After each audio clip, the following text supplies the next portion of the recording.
Você está ouvindo o IERBcast Julgados, o podcast do Instituto de Educação Roberto Bernardes Barroso, a Escola de Governo do Ministério Público do Rio.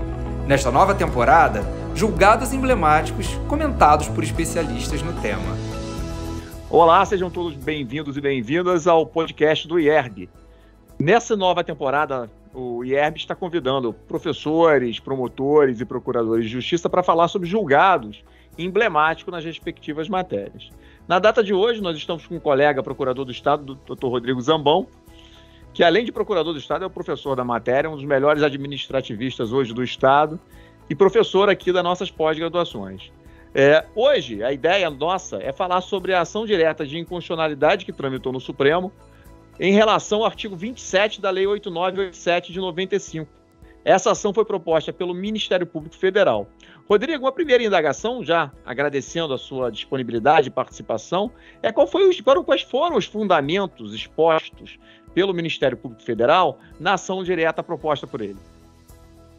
Bom, Leandro, em primeiro lugar, muito obrigado pelo convite, é um prazer estar aqui.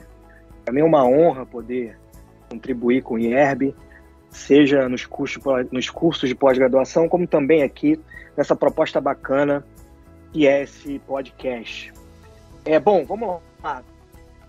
A ADI 2946 foi ajuizada pelo PGR, pelo MPF, em razão do artigo 27, como você bem disse, da Lei 8987 de 95, que sempre foi um dos dispositivos mais polêmicos da Lei 8987 de 95, a Lei das Concessões Comuns.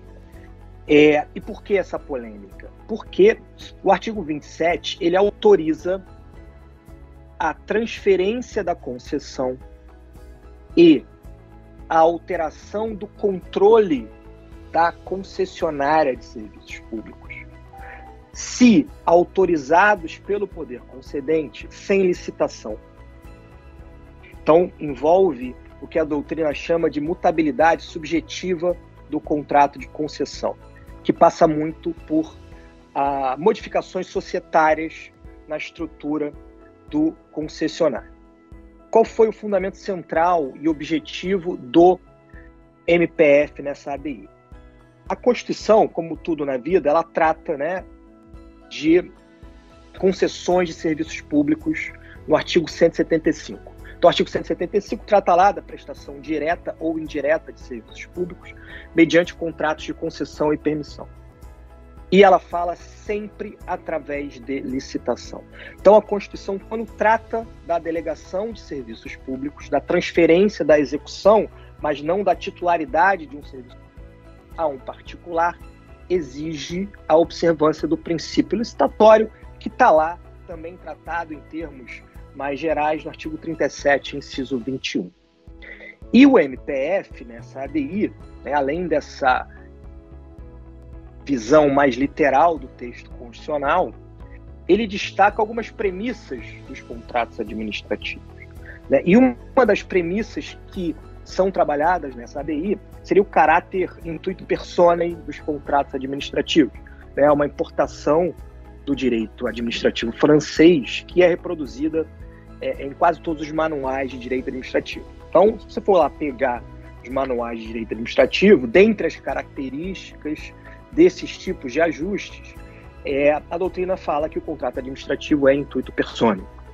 Então, basicamente, a ideia do MPF é essa: olha, se eu celebrei um contrato a partir de uma licitação, não seria compatível com a Constituição que o concessionário transferisse esse ajuste a um terceiro, ainda que autorizado pela administração pública, porque essa transferência, essa mutabilidade subjetiva, sobretudo no caso de transferência da concessão, exigiria um prévio procedimento licitatório.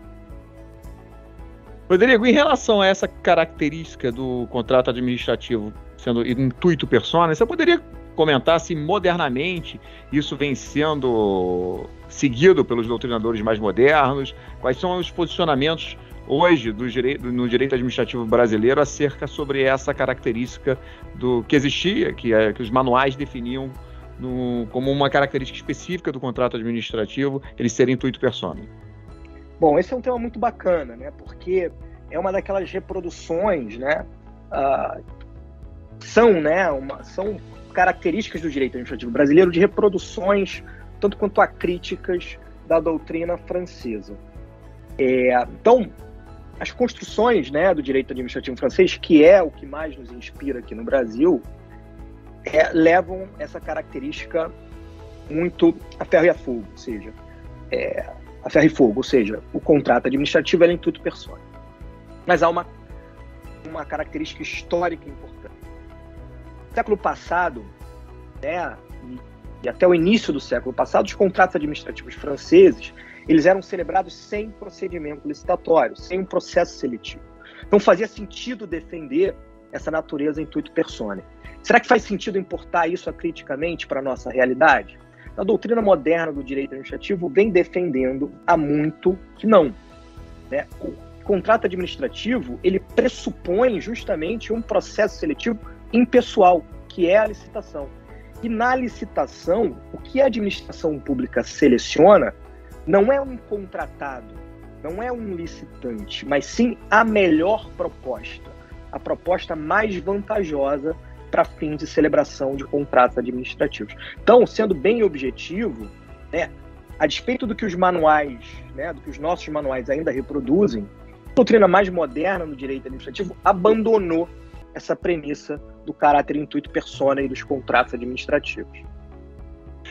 Rodrigo, assim, voltando para a questão que faz parte também dessa discussão, qual foi a decisão do Supremo na ADI proposta pelo MPF? O Supremo encampou a tese do Ministério Público Federal ou não encampou a tese do Ministério Público Federal? Não encampou ao final. Quer dizer, a decisão final, majoritária, foi no sentido da constitucionalidade do artigo 27. E essa ADI, ela tem uma história interessante, um histórico interessante. Nós temos uma lei de 95, né? 26 anos após, em agosto de 2021, foi proferido um voto, né? E essa ADI mudou de relatores, mas o último relator foi o ministro Dias Toffoli. E ele deu um voto em plenário virtual, acolhendo os argumentos do MPF, ou seja, concluindo pela inconstitucionalidade do artigo 27. E já nesse voto, ele sugeriu o destaque da questão para que ela fosse debatida fora do PV, fora do plenário virtual. O voto do ministro Dias Toffoli gerou bastante discussões, né, no direito administrativo e gerou bastante repercussão, tanto na área pública quanto na área privada. E isso repercutiu num pedido de vista do ministro Gilmar e num voto no qual ele declara a constitucionalidade, ou seja, julga improcedente a ação direta ajuizada pelo MPF. E a partir disso, né, a sociedade organizada, tanto no aspecto público quanto no aspecto privado, passou a contribuir, né, com manifestações nessa ADI. Vários amici curiae foram admitidos, dentre eles o Estado do Rio de Janeiro, aqui pela PGE, e basicamente os argumentos eram no sentido de que, olha, não dá para, no atual cenário, reconhecer a inconstitucionalidade do artigo 27, tanto por argumentos jurídicos, como por argumentos de ordem econômica. Se eu pudesse sintetizar os argumentos jurídicos, né, os argumentos jurídicos eram basicamente no sentido de que não dá para tratar contrato de concessão como se trata contrato 8666 de 93. São contratos com racionalidades distintas, são contratos com características distintas. Então, os contratos da Lei 8666 são contratos de desembolso, em que a administração pública paga o particular pela prestação de um serviço ou pela aquisição de um bem. Os contratos da lei de concessão são contratos de atribuição, né, em que a administração pública transfere a execução de uma atividade, de um serviço público, a um particular.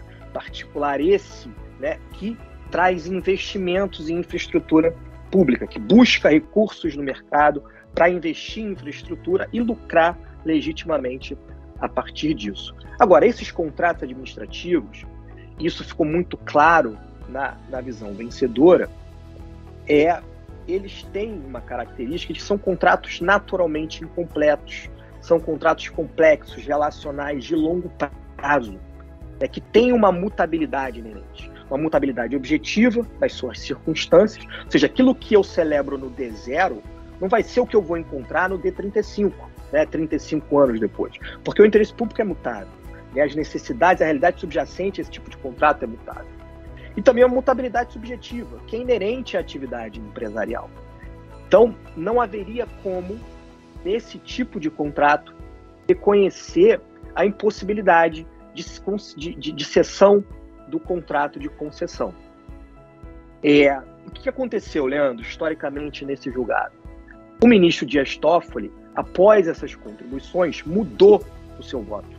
Ele deu um belíssimo voto, ressaltando essas contribuições e voltando atrás para declarar a constitucionalidade do artigo 27. Muito nessas premissas. Olha, contrato administrativo não é intuito personae.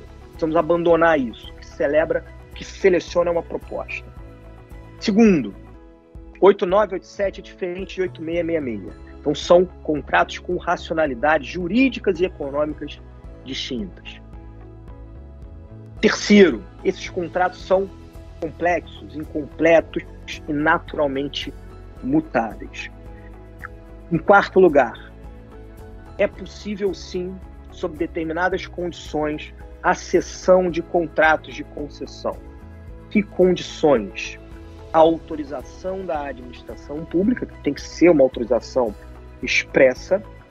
Em segundo lugar, o mais importante, a demonstração de que aquele que vai adquirir o contrato de concessão tem condições técnicas e financeiras para continuar executando o serviço. Havia um risco ali de continuidade do serviço público caso não se admitisse essas cessões. E mais, o particular precifica isso. Então, se reconheceu que essa limitação a priorística, ou seja, se eu não admitisse a cessão da concessão, eu traria uma lógica econômica que reduziria a atratividade privada em investir recursos em infraestrutura. Então, a grande bacana desse julgado, na minha visão, não é nem o seu resultado final, mas sim o fato de que o voto vencedor do ministro Dias Toffoli e também o voto que inaugurou a divergência do ministro Gilmar Mendes, eles endossaram uma visão muito contemporânea e moderna do direito administrativo, sobretudo no campo da contratação pública. Rodrigo, acho que a gente conseguiu enfrentar a questão de maneira rápida, mas bem concisa, bem técnica. Queria te agradecer por ter participado desse episódio conosco e lembrar a todos os ouvintes que nosso podcast está no Spotify, no Deezer e no canal do IERB no YouTube. Agradeço mais uma vez sua participação e um abraço a todos os nossos ouvintes. Obrigado, muito obrigado. Você ouviu um episódio do IERBcast Julgados, um podcast do Instituto de Educação Roberto Bernardes Barroso, a Escola de Governo do Ministério Público